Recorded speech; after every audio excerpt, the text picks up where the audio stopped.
Right, I wanted to share with you a little bit of insight on Chanukah, so that tonight and every 8 nights of Chanukah, when you light, you're able to enjoy deeper meaning of Chanukah. So, first of all, we have to ask that how many holidays really do we have in Judaism? If we count, we have 8 major holidays. Right, Rosh Hashanah, Yom Kippur, Sukkot, Shmini Atzeres, Chanukah, Purim, Pesach, Shavuot. So those are all the major holidays, and we have a total of 8 holidays. Now, if we try to, every holiday teaches something different, and give us a special tool. If we check which one is the last holiday that happened in history, we find something very interesting. The last holiday that happened in history is Chanukah. And if there are 8 holidays, that means Chanukah was the 8th holiday. Somehow everything revolves around that 8. So we'll have to try to understand why 8.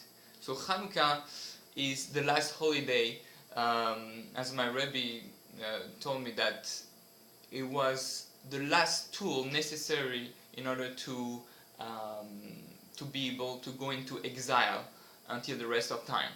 So we have learned different lessons, but Chanukah is the most powerful tool for us to have for a Jew in exile. And we didn't have any new holiday being created since then. It's the last thing that we needed, the last pill, so to speak, to survive our long exile. And if we look, it's very interesting.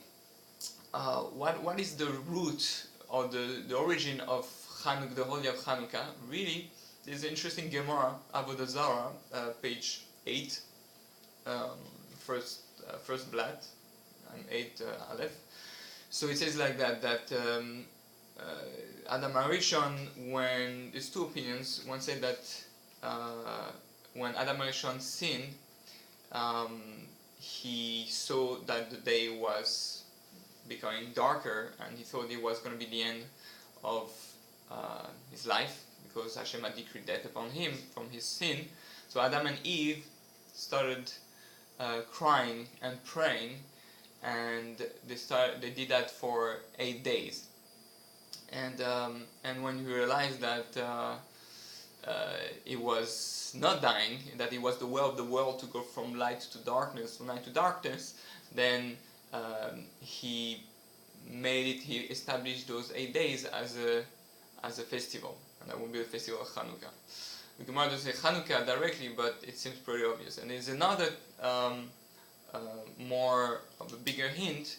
The other opinion says that when winter came, the darkest moment of the year, when the days are the shortest, the nights are the longest, Adam HaRishon thought that was the end of the world. The days are doing darker, and it's going to end up to be total darkness. And then the next month came, past the solstice of winter, and he started seeing the days going back.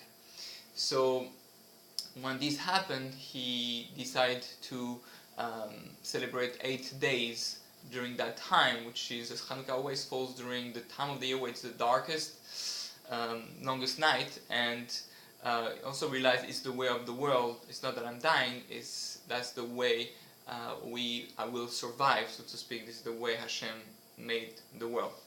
So let's try to understand, how does it connect to Chanukah? And one last thing that we have to add is that it says that Adam HaRishon, when he sinned,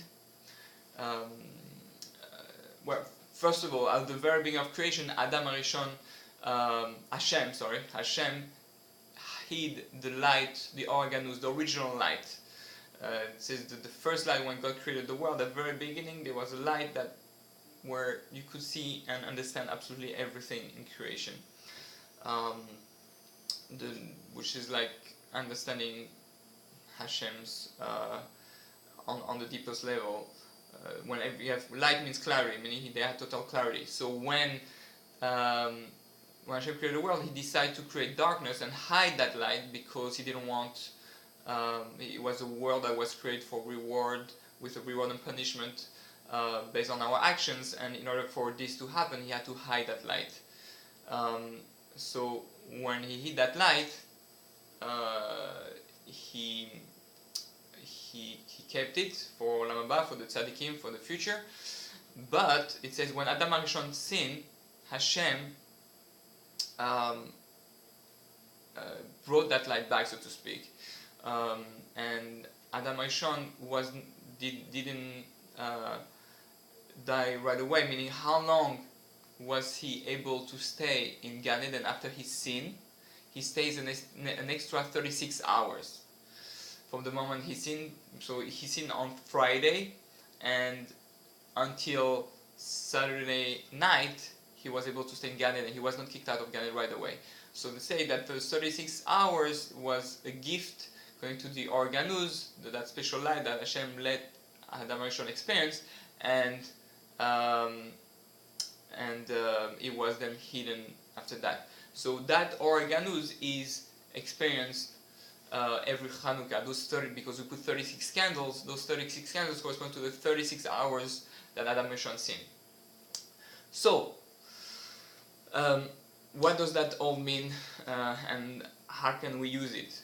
So, basically, the whole idea of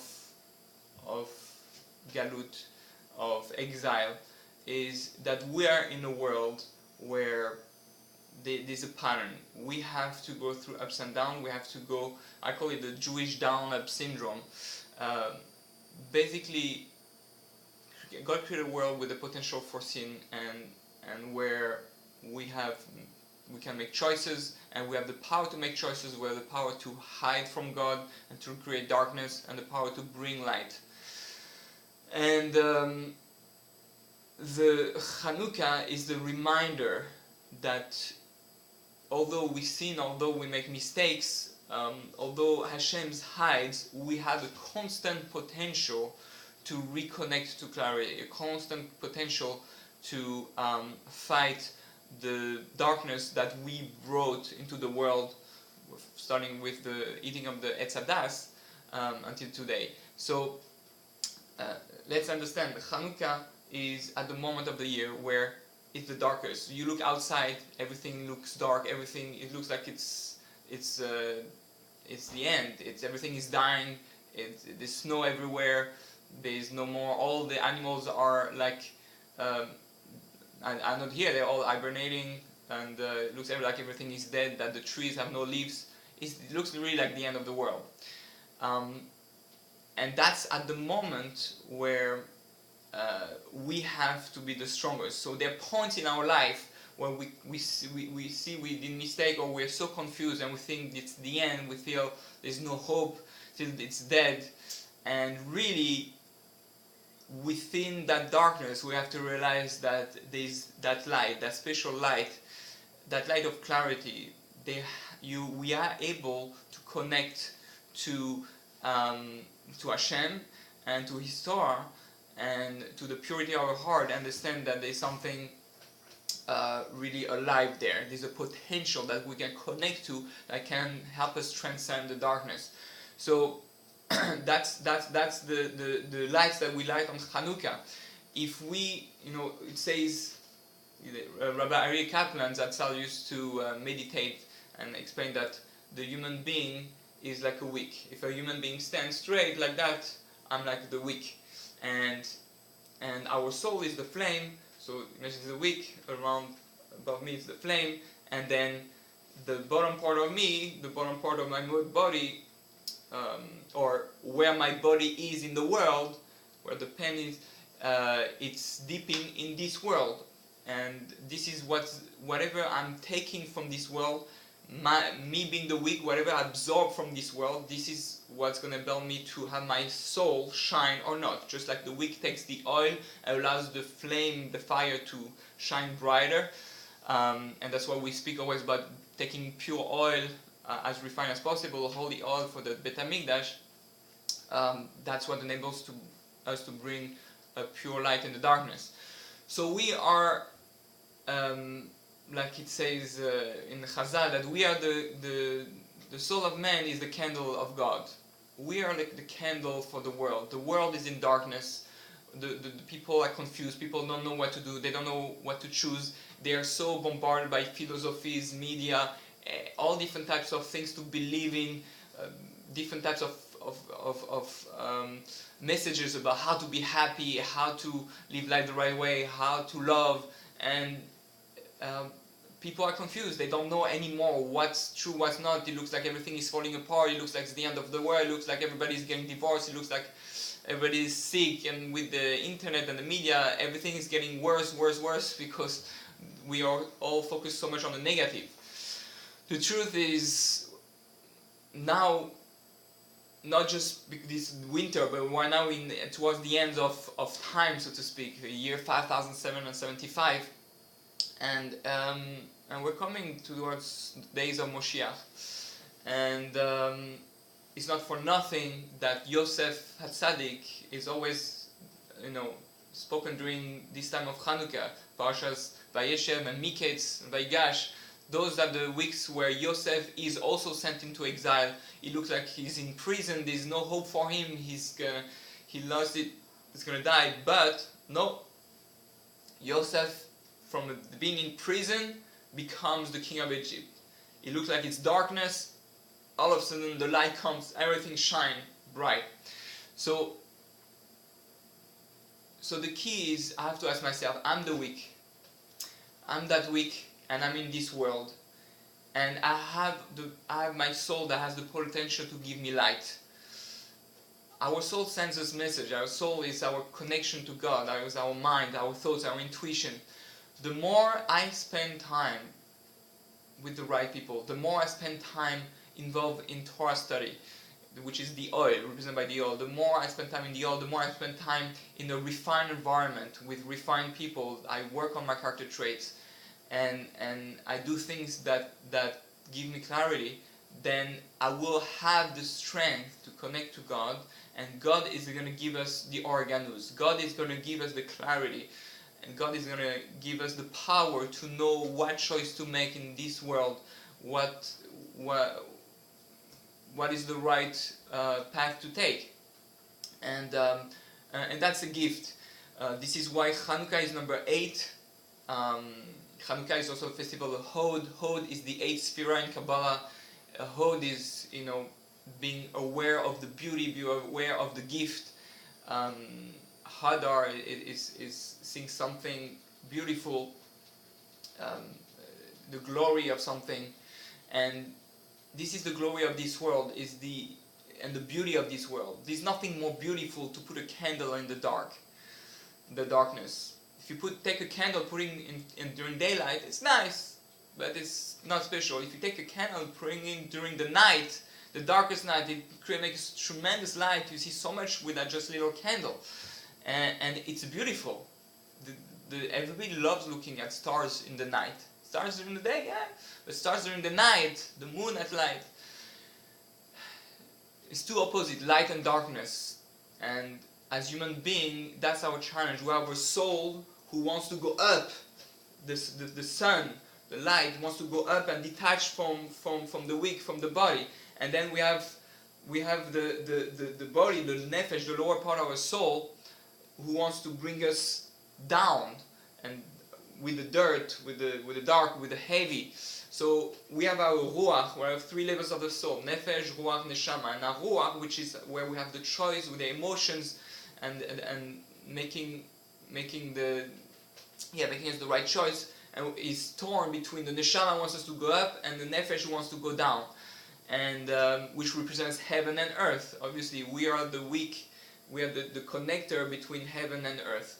So when we light a candle, well, we have to remember, although they're difficult time, I can connect any moment to the number 8.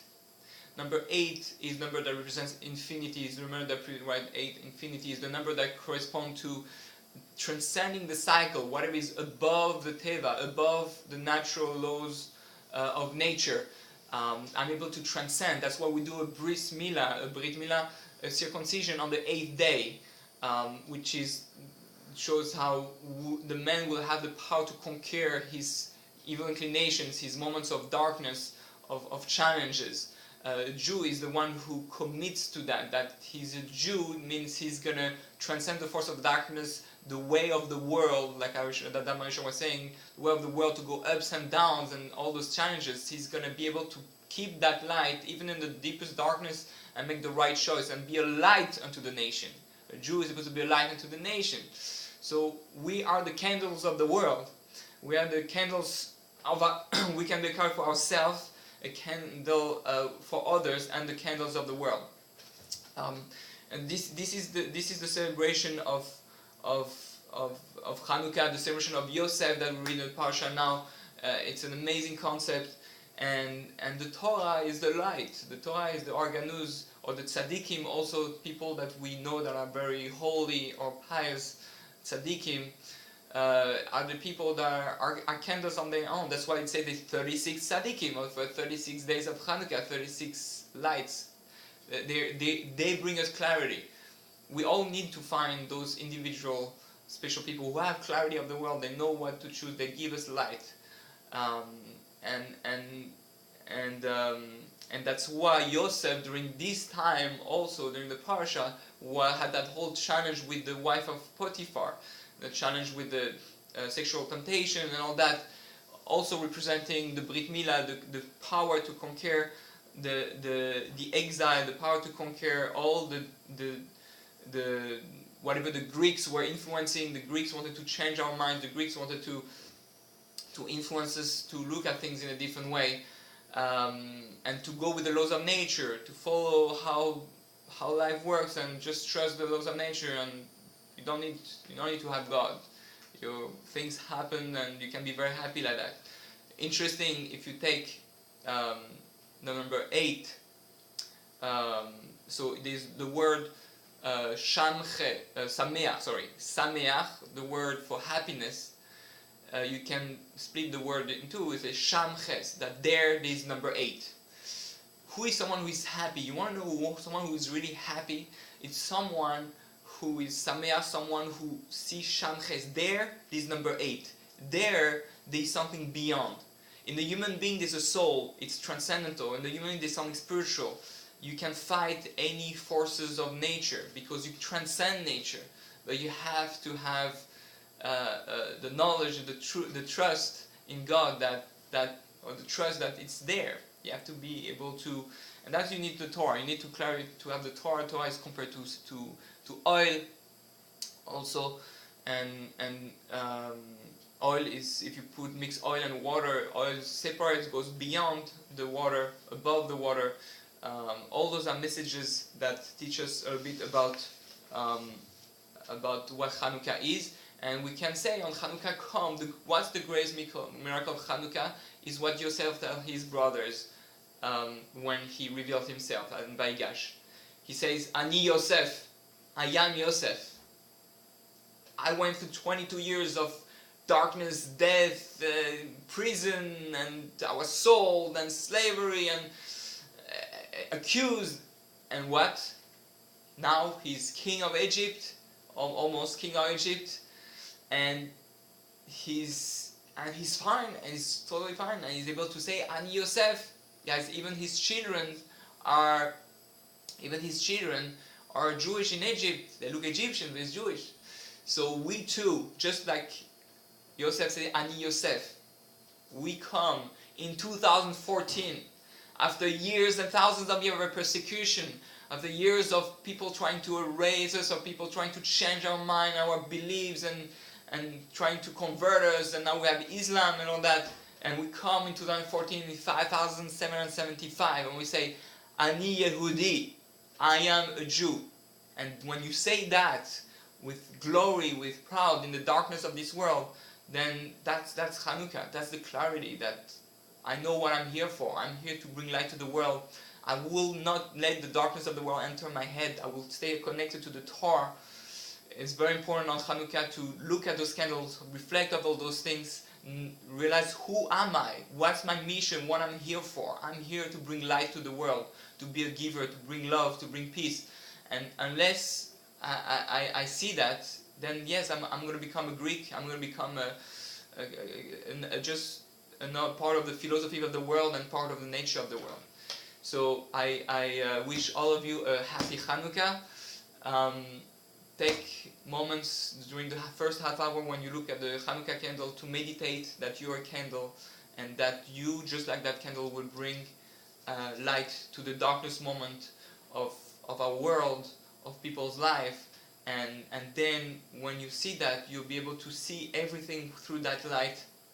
We will be able to see that everything Shamchet, there it is number 8, there it is something beyond, because everything, behind everything, there's a spark of holiness, behind everything there's a soul, behind everything there's Hashem, there's energy, and we just have to connect to it. So happy Chanukah to all, happy Chanukah, and Chag Sameach.